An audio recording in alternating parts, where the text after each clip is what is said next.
you always hear people who are in the space that you're in, who are advisors in social media, that talk about to know where your audience is.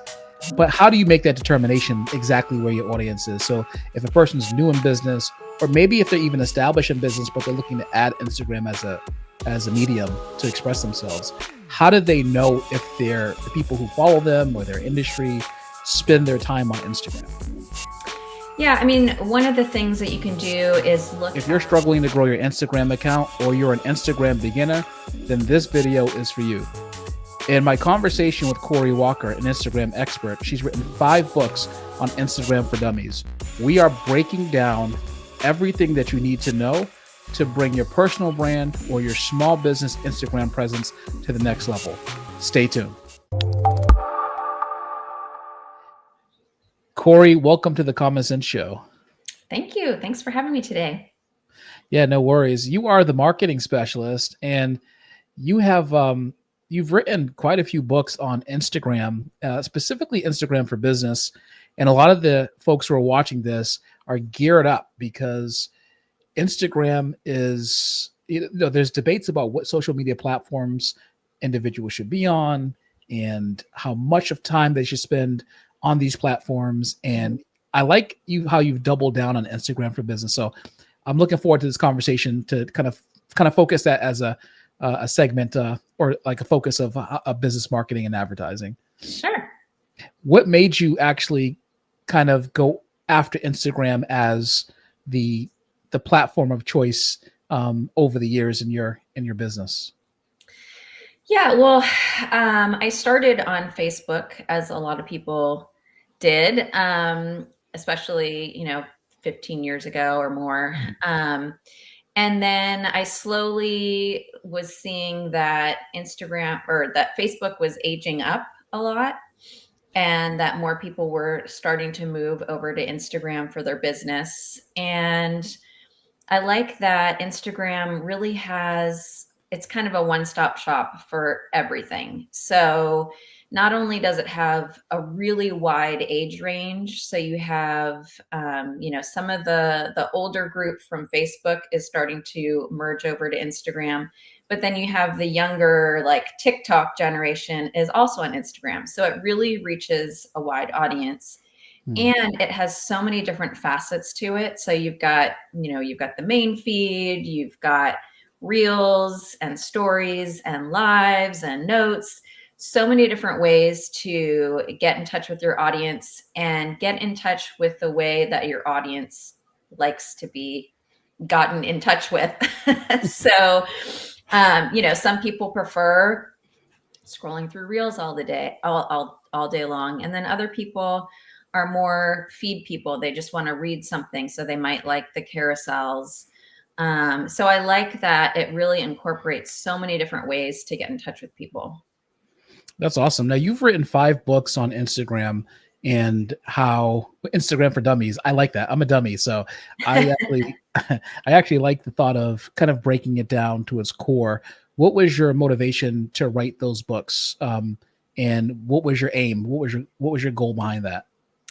Yeah, so actually, the whole For Dummies is a brand by Wiley, the publisher Wiley. Mm-hmm. And so they approached my co-author about writing it, and he's written a ton of Dummies books, and he needed an Instagram expert. So I was always already using Instagram for my business and for a lot of my clients' business. So he approached me to write the book with him as the subject matter expert. And I really like the way that all of the Dummies books, like you said, they really break it down, and they offer a full breadth of, you're starting off really basic for the people that are just downloading the app for the first time. And then especially the For Business ones really go deep into, how to create an ad, how to run a campaign, really using it for your business, a lot of like a bigger, deeper dive into it. Mm-hmm. Awesome. So what I want to do is I want to kind of create a guide with us talking here. Some best practices, defining some terms, and kind of just think of how to think about Instagram, generally speaking, for the people who are like watching or listening. So let's talk about, each social media platform calls the behaviors of the content on their platform something different. But from the outsider's perspective, they can appear to be the exact same. For instance, 90 seconds of time of a video on TikTok may feel the same as 90 seconds of time on Instagram in a reel versus like a TikTok. I'm not sure. I almost call it a tweet, but it's not a tweet. Um, but they're different fundamentally. What's the difference between like a reel and a TikTok, in your opinion? I mean, I don't consider them that different. It's all categorized under short form video. Mm-hmm. And so, what I usually suggest to people is finding where your target audience is. And if they are both on Instagram and TikTok, create that 90-second video outside of TikTok or Instagram and put it on both. So a lot of that, what you're talking about, is more audience driven. Mm-hmm.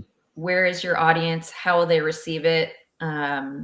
So I don't see a big difference between what the video is necessarily. Mm-hmm. It's more if your audience will receive it better on TikTok or on Instagram, or if it really applies to both audiences. So I hope that answers your question. No, it does. It does for sure. I appreciate that. And so I want to nail down on that a little bit more, because one of the things I think about when this comes up is you always hear people who are in the space that you're in, who are advisors in social media, that talk about to know where your audience is.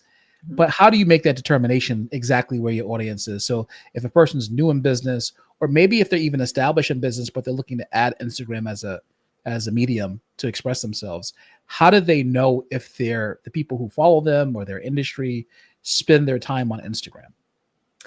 Yeah, I mean, one of the things that you can do is look at some of your competitors, mm-hmm. and see, what they're posting on Instagram or whatever platform you're looking into, and see how much success they're having, if they have a lot of followers, what kind of engagement they're getting. So that can be a first step. But of course, I usually have people go through a full analysis of their target audience.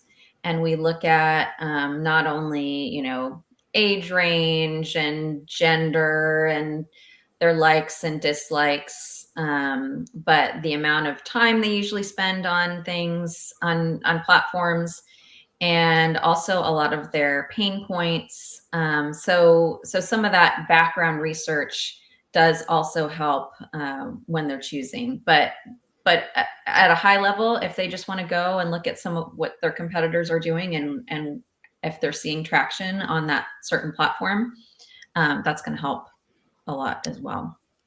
Yeah, that's awesome. So if they start seeing their competitors, for instance, engaging, like there's comments on the videos or posts that they're posting or reels that they're posting, that would be a sign that segment of people who are interested in this industry or this topic are engaging on the platform, and that's where they're trying to get the information. Did I understand that right? Exactly. And I mean, a lot of it does depend on the content too. If mm-hmm. you might be on Instagram and your industry could do really well, but your content sucks. So you're not getting, you might not get that traction. So it can't be like, oh, I'm just going to go on Instagram because my competitors are doing great on Instagram, and think you're going to just kill it if you put out crappy content. So it's multifaceted. Let's just say that. Yeah. So that's interesting to me. Like the concept of crappy content. Now there's a lot of almost professionally produced Instagram content. There's a lot of professionally produced TikToks. TikTok kind of started like a quick snippet inside look of people's lives, and now it's turned into these skits that people do, like mm-hmm. these comedy skits kind of most of the time. Where's the fine line between investing in things like equipment to film to video for editing, on Instagram versus like raw video that just kind of has more of a personal feel or personal touch to the audience. Have you seen differences in the two of those? Yeah, I mean, I have a lot of small business clients, so they can't afford to buy, $1,000 mic and, have this whole production company. The nice thing about that is that as we're moving in through, 2025, the trend is more authenticity. So for a lot of my clients, I say, get some nice lighting, even if that just means facing, like right now, I'm facing a window. Mm-hmm.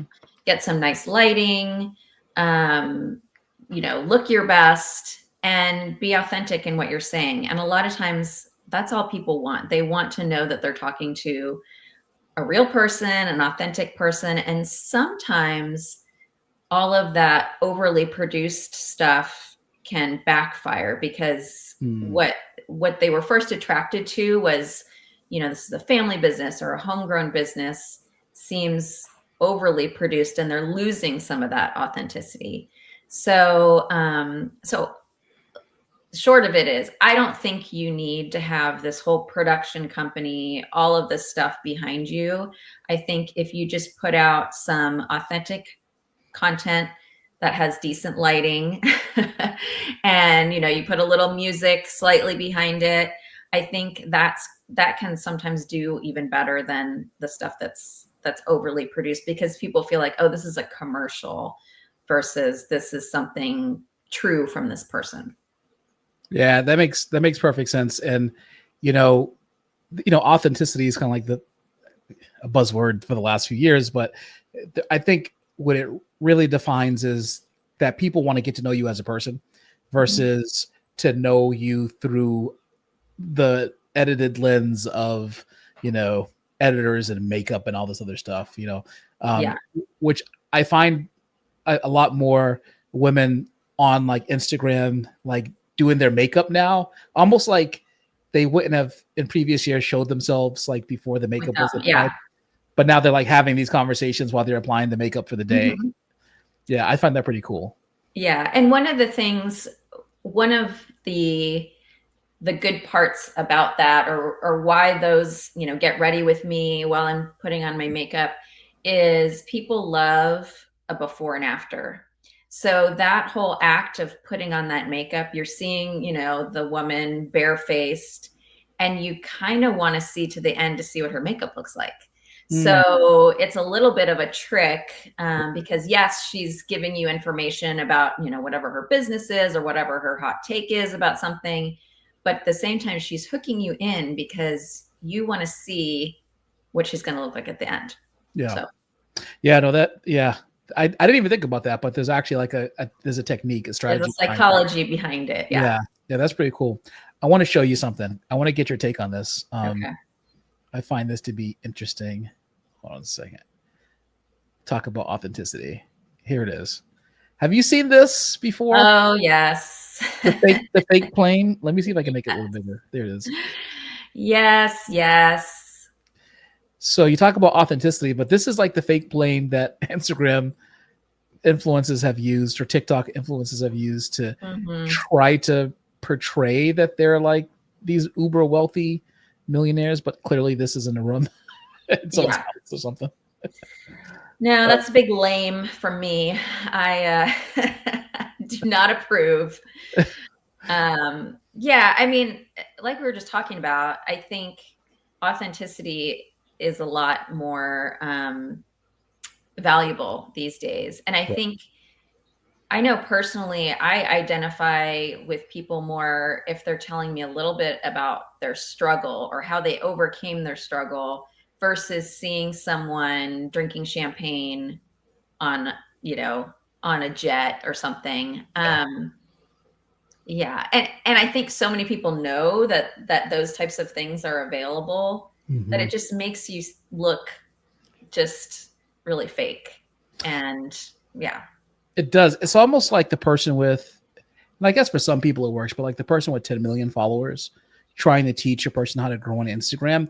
Yeah, it has some impact, but I feel like at a certain point there's like diminishing returns. Are they too big to teach you how to grow from maybe I'm at 100 followers to like I just want to get to like 10,000 or 5,000 first, right? And then like this person with this massive follower account, you're like, okay, but they're at this point now where they probably forgot what it was like to have 5,000 followers and what it was like to engage. Maybe not in every case, but like in some cases, sometimes as a business owner, you can look and say, man, that person's so big.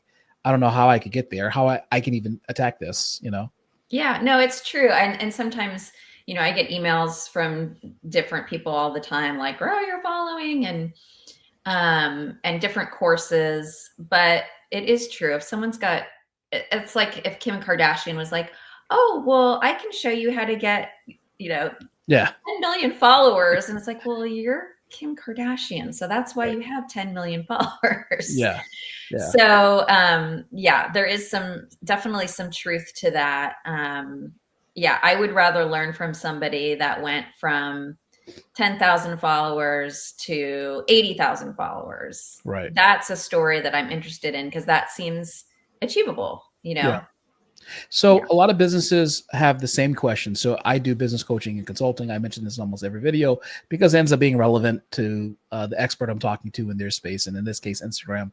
And the reason why I mention it is because I get the same question all the time, not necessarily about Instagram, but just different phases of the business, which include marketing, which is how do I start? What do I do?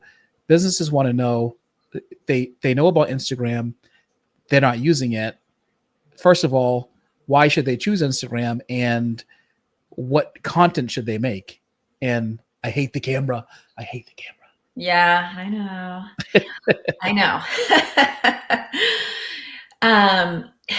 Unfortunately, I know a lot of people hate the camera. I don't love the camera myself. I work from home. And so there's a lot of days where I'm not made up and ready to be on camera. And I don't necessarily want to get made up just to film content. Right. But I will say, you knew there was going to be a but. Yeah.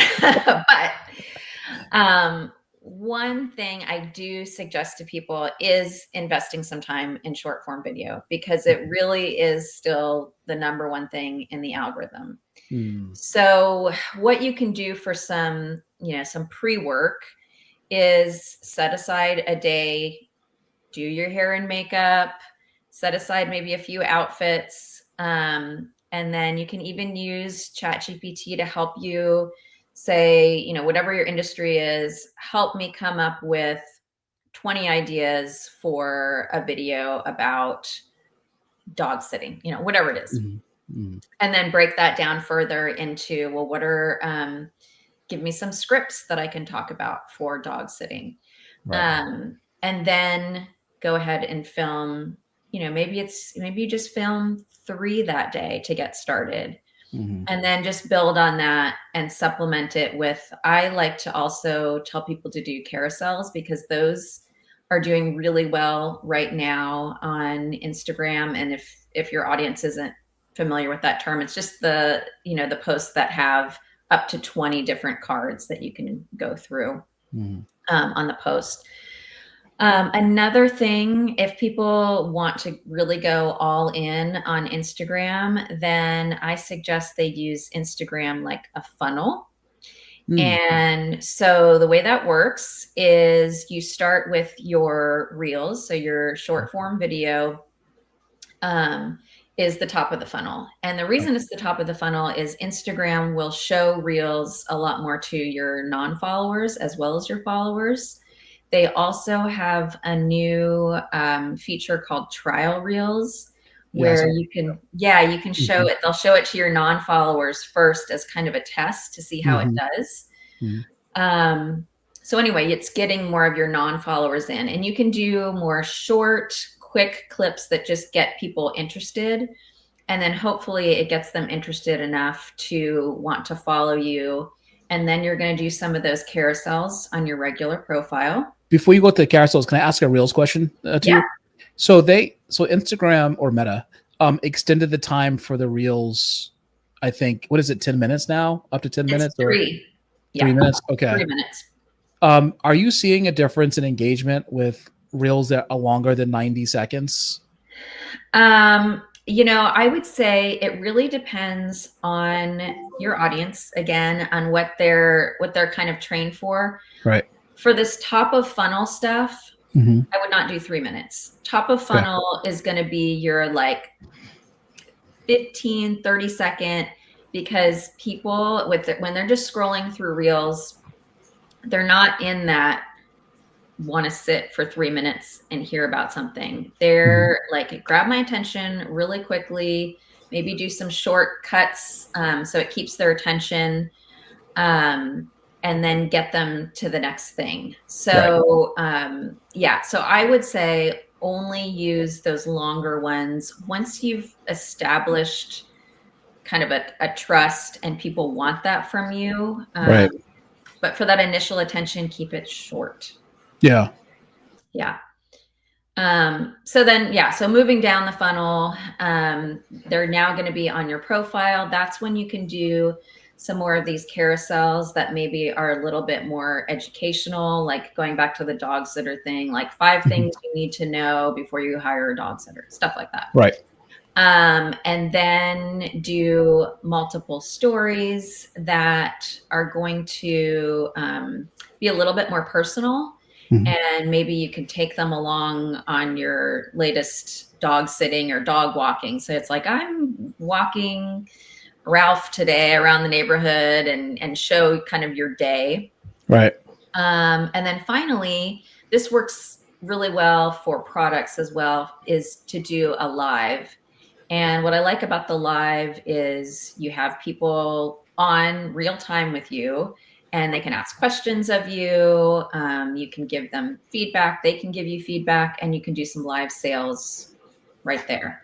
So if somebody really wants to go all in on Instagram, I like using that approach. So the lives you typically use just for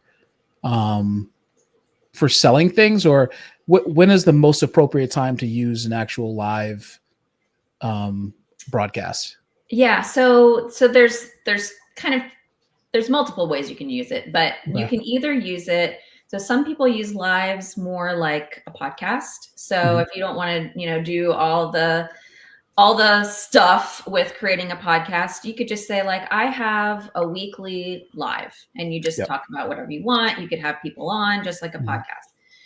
But in the funnel thing, I would say a live is good if you've got a campaign going, and say you're moving them through that funnel, and then finally you get them on the stories, and then you can say, hey, I'm having a live at 2:30 today, and I'm going to talk all about my new dog collar that smells like lavender and will help calm your dog as he's. I'm just thinking of these things. That's funny. Well, will calm your dog as he's walking down the street. All right. You'll both be sleeping as the dog's walking with the lavender dog collar. So anyway, I like it for that end of a bigger campaign kind of thing. But you can use a live for anything, and I do like it for those people that want to use it more as a podcast. That's a great way to use it too. Yeah. So I used to do for a period of time. I teamed up before I sold my company. I was in the franchise space for a bit, and I teamed up with a friend of mine who was a CEO of a franchise system that she started. And so we used to do weekly lives, and there was a lot of engagement with people. People would tune in, they would ask questions, they would, so interesting format. I know that with like this, I use a broadcast software for my podcast that I have called StreamYard, which allows you to simulcast, if you will, between YouTube and Instagram in the live section, so people can kind of watch along with you. So that makes sense. I started doing it. I announced that I was going to start my podcast on Instagram with everything else, and then of course I didn't do it. And then every time I had to like reset. I think there was a problem with the connection between the software and Instagram, and then I was like, But I think you're right. I think it's a good place to engage, especially if you have. I think I have over 5,000 followers, so it probably would be good to kind of start to re-engage those people. Yeah, and I mean, if you can get StreamYard back, funneled into Instagram, then it's just Yeah. an easy thing, and you could just make an announcement, that Yeah. I'm coming on, and um, do a countdown, whatever you want. Right. So, So you're a big fan of batching content. So like when the business owner is like, hey, well, you know, I don't have time to be doing this Instagram every day. Um, so you're a big fan of just kind of setting aside like an hour or two on a Monday, Sunday, whenever, batching out like 1 to 2 hours, which could be a month of content depending on it how could you use be, it. yeah. Yeah. And then going from there, I assume. Yeah, and that's one of the things that I do for clients as well. Mhm. So there's some clients, I've had some restaurant clients that I'll go out and I will film 200 clips, and then I'll put Mm. them together in different reels. Right. Take video of their food, the Mhm. process of creating a fajita, whatever it is, and put those together for them. And then I will also put together some carousels and just some regular content. And then I'll give it to them in a Google Doc for one whole month, and they can review it at one Mhm. time. And then I schedule it for them, and it's so easy. Yeah. Yeah. So a person might be like, I'm camera shy, and you're not going to catch me in one of those stupid dances that they do online for my business. I'm not tap dancing. You're not going to see me out in the street making a fool of myself. Yeah, What is it that a person can do if they're not naturally inclined to step on social media quote stage and to be this performer? Is it just the perception that you have to be a performer when you're on social media like Instagram? absolutely. Yeah. I mean, you will never find me dancing on Instagram or any other platform. Right. And I don't ever, most of my clients are more service based, and they're professional. Like I have some real estate agents, Mhm. I've had doctors, things like that. And unless that is your personality, I mean, there are some doctors that are just like, oh, yeah, I'll totally dance. I love to dance. And that was kind of their side thing. If that's your thing, Right. go for it. But I would say, 90% of the people are like, oh my gosh, I'm not going to dance. And I never want them to, because Mhm. if they're not naturally dancers, they're going to look like crazy. Elaine from Seinfeld when she was Yes, dancing. exactly. And I saw, and luckily that trend has kind of died off. I mean, there's still, of course, tons of people on TikTok dancing, Right. and there are still people on Instagram dancing. But I think when Reels first came out, everyone felt like I have to dance and I have to point at things. Mm. And so that was everywhere. And it just, yeah. And it was so awful. It was so hard to watch these people dancing when they shouldn't be. So Yeah. to answer your question, yeah, I mean, if you have things that you want to discuss, you Mhm. can just talk straight to the camera and talk Yeah. about whatever it is. If you say, I have a spa owner, we can just walk through the spa. They don't even have to be on camera. We can Mhm. walk through the spa and show how beautiful it is, and Right. just do a voiceover. Right. Um, and there's a lot of good reels that I see that are just, good music and then some text over walking through a space, or, Mm. zooming in on something. I do find that, Can I tell you about a random reel real quick? yeah, Okay. yeah. So I had a health and wellness company before. I filmed a reel of me putting these water bottles into a mini fridge. Over 8,000 views on Instagram. Yeah.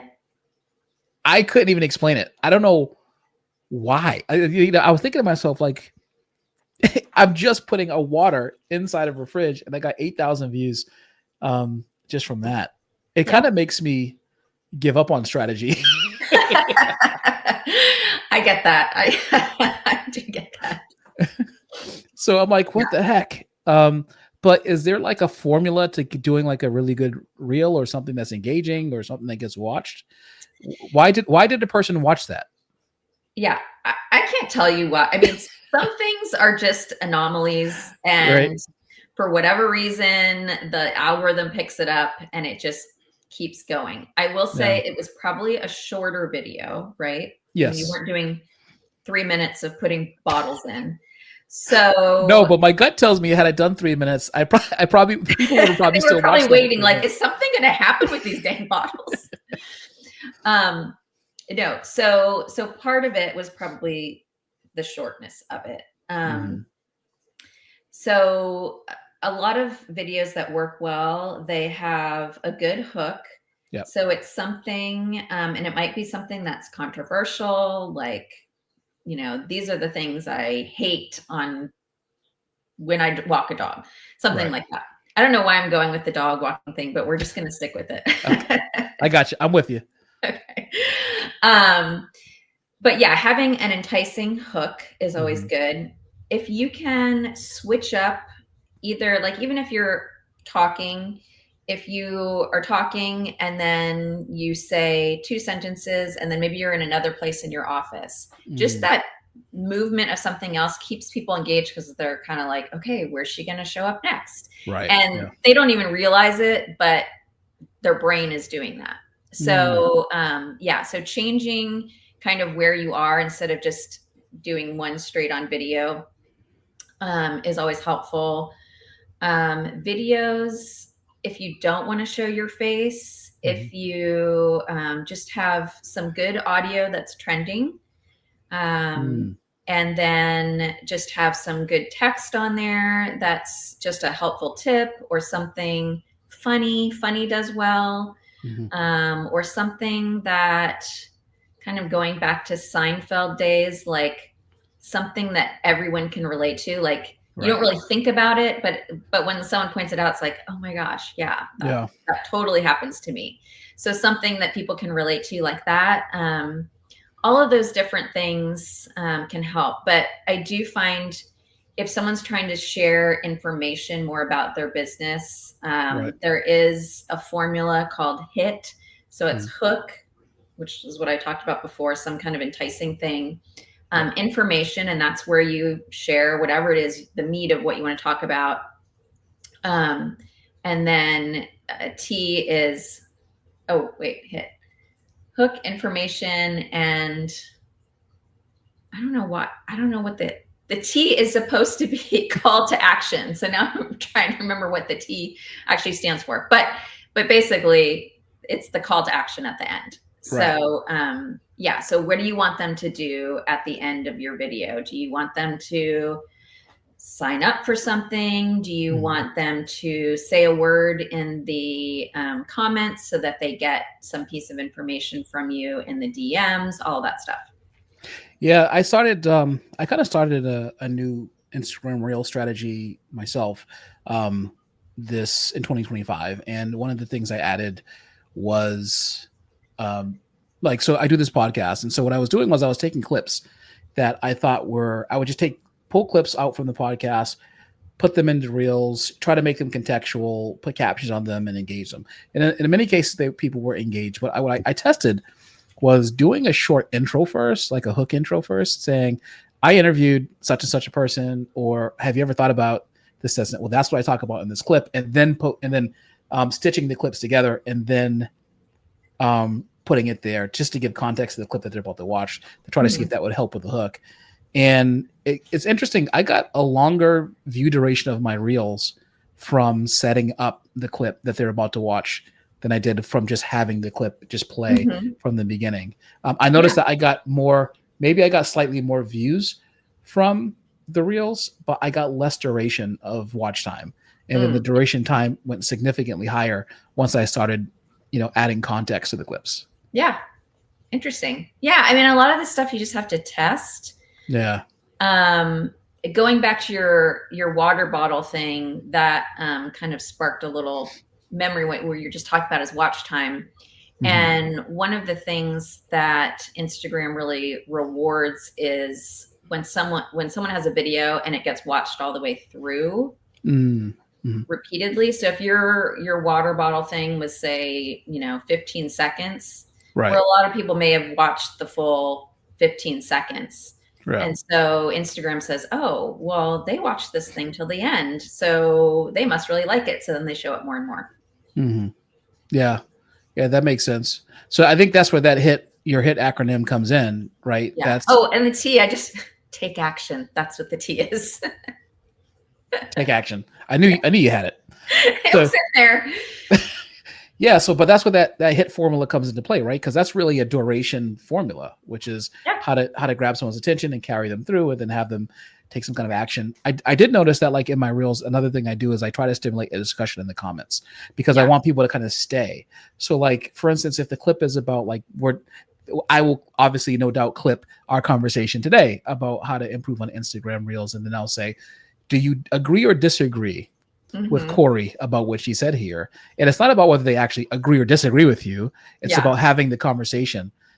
Or I'll say, well, are there any strategies that have worked for you?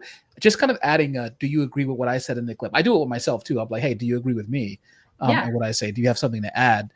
Just a question to kind of like keep a person there, keep them engaged, trying to have them commit to the content and kind of like just stay put for just Yeah. a little bit longer. You know? Yeah. And sometimes, although I don't love like the controversial posts, but sometimes if you Right. have a shorter reel and then you post something a little bit controversial, what I find is people go to the comments to see what they're saying. And in Yeah. the meantime, that reel keeps playing and playing and playing. So Right. Instagram's like, oh, they keep playing this over and over, and it's playing till the end. Right. Um, Right. so that can be something. If you get really active comments, people don't realize, oh yeah, it keeps running and running and running over and over. Yeah. Yeah. That's a good point. Now, we talked about a lot of the things that business owners should do with Instagram and Reels. Is there anything that they should avoid doing in videos or Reels, or how they kind of structure their Reels or videos?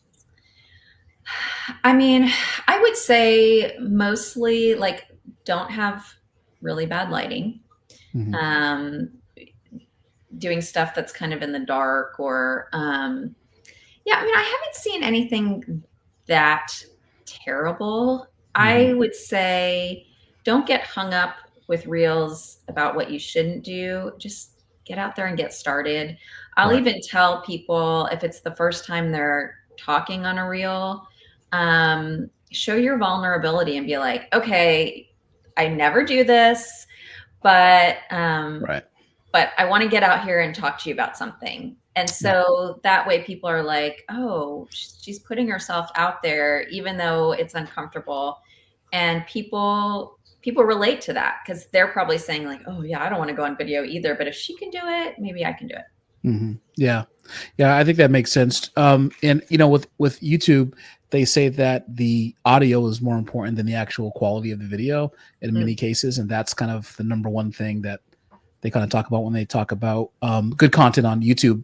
Mm-hmm. Is audio? Do you see audio being a big make it or break it factor in reels and those videos? Well, I mean, you should have good audio. If you've got a microphone that's really crackly or if it's too quiet, Right. or sometimes I think people don't realize that you can adjust. So if you're talking and you want, say, background music that's trending, Mm-hmm.